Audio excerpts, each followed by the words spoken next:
Okay, so the first question is, what does Cassio say to Iago as Othello stands hidden watching them? What does Othello think he is saying? How is this all part of Iago's plan? Why do you suppose Othello doesn't confront Cassio right here? Cassio is talking to Iago about Bianca and calling her awful names, like a prostitute, and basically like a slut or a whore.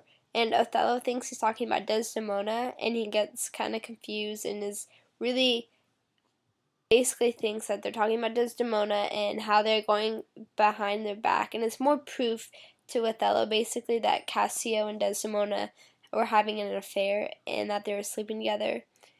And it's all part of Iago's plan to make Othello completely believe that they're going behind his back to basically ultimately destroy Othello.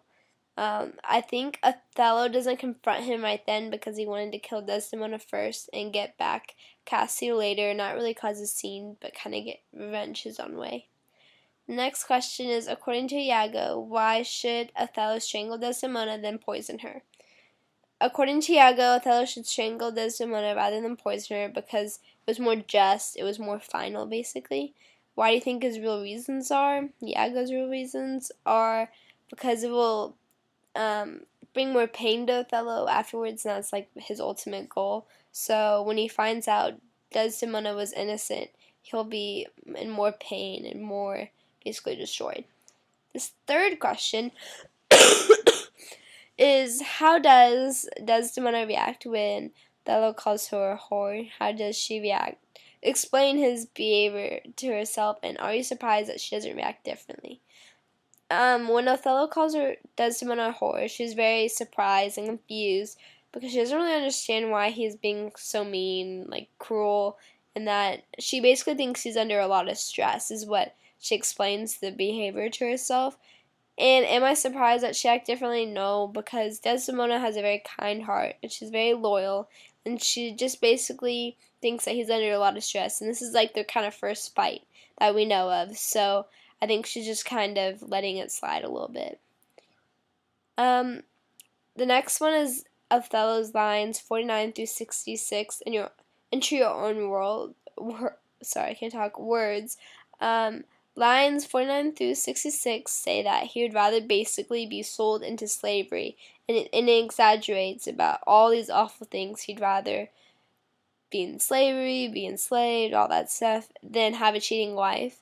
And it's basically just saying that he thinks having a cheating wife is the ultimate awful thing, and he thinks he can't think of anything worse than being married to someone that's cheating on him.